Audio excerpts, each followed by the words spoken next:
absolutely is what they're going for. Be happy? Not so much. So how are they doing that? Why are they doing that? How is it working? Well, because we don't think generationally. We don't think in future generations. Who's we? I'm saying majority of us. Not me, but I'm including myself there because I wasn't like this always. But a majority of society. Society in the U.S., in Canada, in Mexico, I mean all over the world. It's run just day by day with what's the next best thing, what's the entertainment I can do today or this week, or the vacation I can go on, or the boat ride I can go on, or the car I can purchase or drive or whatever. How many fireworks can I purchase? $5,000 worth or $500 worth or whatever for the Independence Day celebration.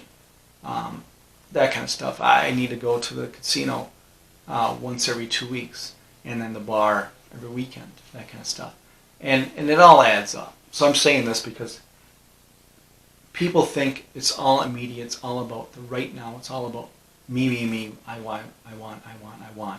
So now let's step back. I'm not saying I'm not guilty of this at all, and I'm not saying, everyone's perfect. What I am saying is that this is what I see. And that's a problem.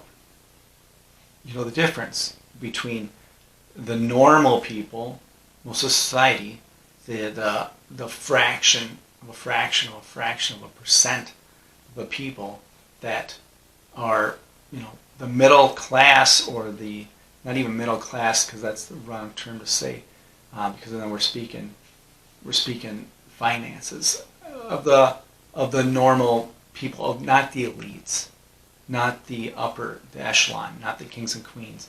And I'm saying kings and queens, and I'm using that for presidents, I'm using that for politicians, I'm using that for your Rockefellers, for your Gates, for your Bezos, that kind of stuff.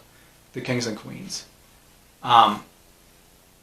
The people like that, the not even George Soros, the bigger than George Soros, the names that you don't know of, you don't hear of, in the shadows.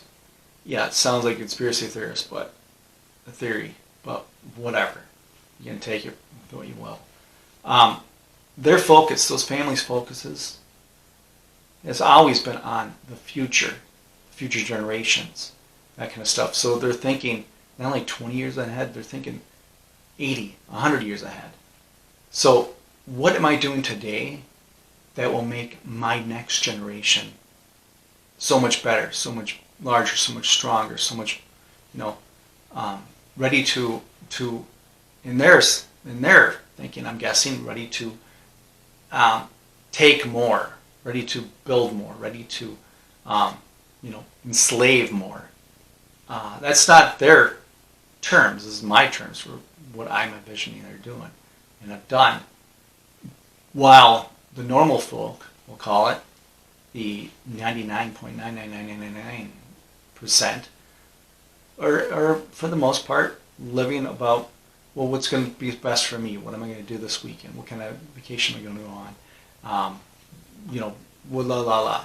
That kind of stuff. Not thinking, what would have happened? What would my life have been like if my ancestors, my grandfather, my great-grandfather, my father, my mother, my great-grandmother, my great-great-great-grandparents thought of my generation, thought of the generation before me, or the thought of the generation after me. And when I came into this life, I was already here. We owned land, so I already had a plot of land set aside that I could do with, what I wanted as I would, and learn how to fend. Maybe build a home there, or build a different structure there, or maybe I want to sell it, or if I want to build a church there, I want to build some other kind of community center, or a park, or whatever the case is, or a store. I could do that because I owned that land. If I couldn't do that land, I could sell that property to purchase another one to do with what I wish, and build my name, if you want to call it name, but my legacy, or my family's legacy. It's legacy wealth. And that's what you got to think about. I wish that, the generations after me are so much further and so much better off than my generation. And that's the kind of thinking to have. What can I do here? It's not going to be, I'm not going to, stress over it. I'm not going to spend a lot of my waking moments on it, but I'm going to think about it. And I'm going to try to put some stuff in, play for it. So I will think of, maybe I'll purchase some land. And I'll purchase some land, and then maybe I'll use it for recreational use, or I'll use it to hunt on, or maybe I'll raise some cows on it, or maybe I will build a couple homes and rent them out, or whatever the case is. And then I know when I'm gone, or when I'm up there in age and I can't do anything, then my family, my siblings, my children will have something that, well, dad or grandpa or whoever passed away, they left this. So this is a good starting point, or a good point to jump off from, or a good place to help me finance whatever else my dream or my thing was that I was working towards to help my legacy and my future generations. But we don't think that way. That's the way the Rothschilds, the Rockefellers, that kind of stuff, that's the way they think. So they're not buying ETFs, they're not buying stocks and bonds, they're not buying mutual funds, they're not in a 401k or an IRA. They're not doing that kind of stuff. They don't have pension plans. They're not doing all that kind of stupid crap. What they are doing is they're slowly buying assets. Well, we're going to try to purchase this little bit of, it's only an acre and a half, but we're going to try to purchase it. Or maybe I got a third of an acre here, but it's on a river, or it's on a lake. I'm going to purchase that. I don't have anything else in mind, but I got to start building some sort of thing for my future generations. Whether it's, generations from now or not, at least they have this platform. And then as generations go, generational wealth builds, it becomes bigger and larger, and then you can have more of a say for yourself and your family and to help others. Versus the people and the families that do this, they don't do it to try to help people and help others. No, they do it so they can keep getting more and more and more and take more and more away. That's the people who are in power. Call them evil, whatever you want to do. Those are the ones that do this and have done this. And the people who don't do this are the ones that need to be doing it. And that's you and I. We got to be thinking this way. Yes, I know. We're only one generation. Yeah, I know. Well, I'm 50. I'm 60. I'm 30. I wish I would have started this years ago. Doesn't matter. Nothing happens unless someone starts. Nothing can happen unless that first step is taken. And if you don't want to be the one to do it, well, it might not happen. If you want to see this happen for your future generations and your family as a whole, and just society to benefit from this, having, if you want to say, the good people with the power, you got to be it. You got to do it. You got to do it in some sense. And think of your family, maybe your children, your grandchildren, that kind of stuff. So most of the families, these families, I'll name some. You know these families. And then there's families you don't even know the names of before, like I talked about, the echelon. But the Rockefellers, the Rothschilds, DuPont family, Forbes family, the Vanderbilt family, the Astor family, the Belmont family, the, Medici family, Warburg family. These are big names, and I'm sure most of you heard of most of these names. Those families do that. That's why the families are the well-known names and becoming larger and larger and larger, because they continue to do this.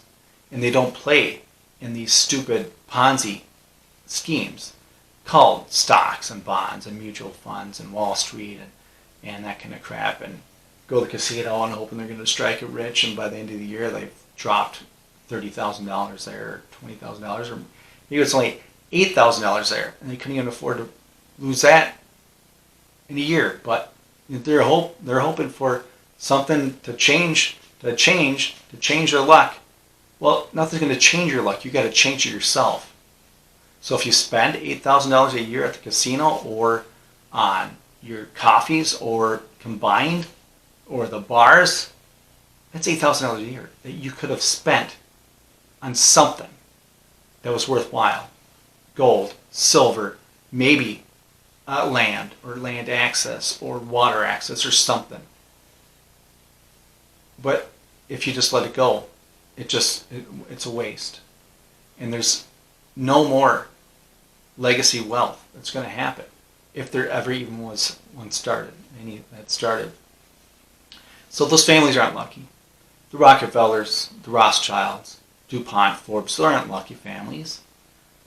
The generations have preserved wealth and acquired many assets over the decades and centuries. They're not lucky. They've built it. And I'm not saying I like any of these families. I'm just saying you've got to emulate where you want to be and how you want to be.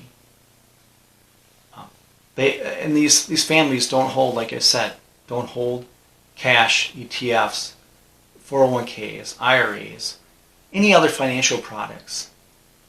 They don't, because it's below them. That's for us. That's for us society to be playing in and wasting our money and our hard-earned labor and time on, while assets are getting acquired elsewhere and rights are being bought elsewhere that you will soon have to rent and pay for to use, if you're even allowed to. But that's all I have to say on this. Just think about it. And as always, if you like, make sure you subscribe. Thanks for watching. And stay vigilant. So,